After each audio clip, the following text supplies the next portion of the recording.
says in there, then it's gonna happen. I asked because there was some planning board role. He does need to he needs to obtain more acreage Yeah. behind Yes. to make it a lot minimum So requirements. he's gonna have to come to the planning board a couple of times. Yes. All gonna have to be funneled through us. Hopefully just voluntary mergers. Well, there'll be a subdivision and some voluntary merger, it'll be both. Or lot line Or lot line adjustments. adjustment? Or a lot line That's what we're adjustments, talking yeah. about.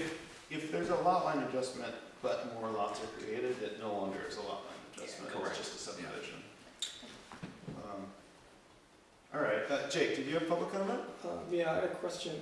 The DES permit, does that have a time limit on it?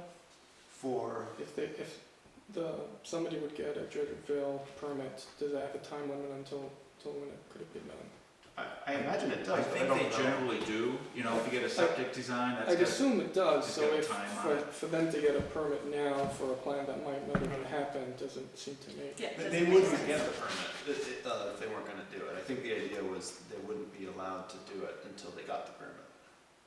But I'm saying tying that to the subdivision wouldn't make it. I know you didn't decide to do that anyway, but Right. I'm just saying that. And I have more of a comment that the applicant's ability to actually make the driveway himself, I don't think should be considered in any way to this. Just because it happens to be the only one guy in town that has the ability to do such a project, I don't think it should be tied to any way to him. Well, actually, it's just coincidence that he is the dirt guy in town. but- It's a fun coincidence, but I'm saying, would you hold anybody to that standards for putting out a road if they didn't have that? And that's been the practice in the past with the planning board. Okay. And there have been some heated arguments about that. And they're good on both sides. Yeah, You know, do you want a highway going down through the woods here, or can we do something more reasonable? I'm saying if that's the case with coming subdivisions, would that be the standard that you wouldn't make the road as wide until the third person? I'd say probably not. But, you know, we haven't made a decision on that either way. And, you know, I can go home and think about lots of reasons why I wouldn't want to do that. And one of them would be because it would set a precedent that, you know, that we are easy on the regulations and we're willing to waive things that maybe we should give more thought to. I don't know. Right, and you know, your point about whether we should hold it to a standard based on who it is, I mean, a lot of people who do major subdivisions are gravel pit owners or property management company owners and like have the tools and equipment, and it would seem like a lot of part of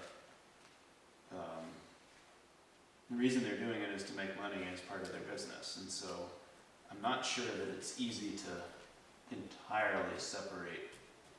But as very well, it could be you subdividing a portion for your family member or someone. Sure. It does. I mean, it's not by necessity. No, it's not. A business endeavor. Right, when, yeah, I think that whenever there's like lots of lots made and they're deeper in and there needs to be a long right of way,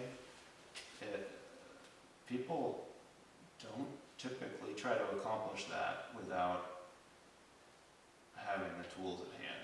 I'm not saying it can't happen, but more often than not, whenever we see a major subdivision, you know, you look at like Hanson Smith's or whatever, like he has a property management company, like if he's not gonna do it himself, he has the connections and the expected ability to accomplish those components of the project.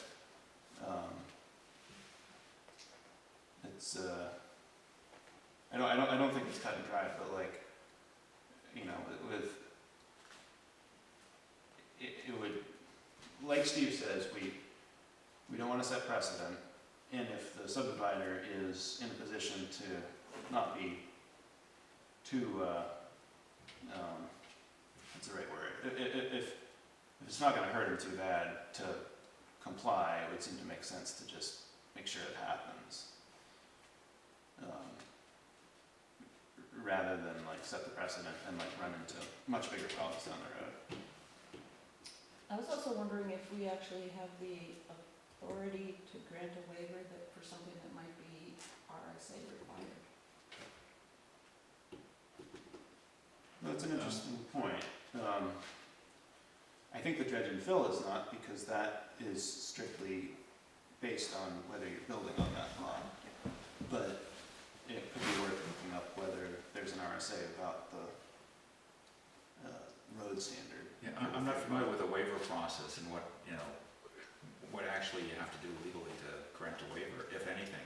It's been our first request, so. Yeah, And it's interesting to note that that 65 acres could reasonably be subdivided into, Two lots? yeah, a whole bunch of Or lots even back more. there, Yeah. yeah. yes.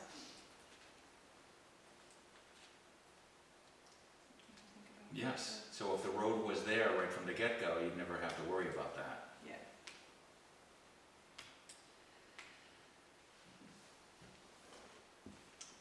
Right. Any other comments? What do you think, Jake? Oh, no, it just seemed like you, I don't think either way or another, I don't really care. Yeah. I'm just saying that you seem to mention that he's able to do it, but I don't think that should be part of the discussion. Exactly, like if you're saying if I was Right. subdividing No, my shouldn't be. property, I don't own equipment to make, you know, to create that driveway, but we should be held to the same. Held to the same standard. Yeah, it seems like it was said in the hope of he'll just do it and not have to ask. Possibly, now we're just gonna wait for him to come back and see what he says. But Yeah. if you can do it, just. Right. Alright, motion to adjourn. All right. And I'll second All that, right. Alright, All in favor? yes. yes. What's the time? Oh, it's late, 8:37. past my bedtime. Late for a planning board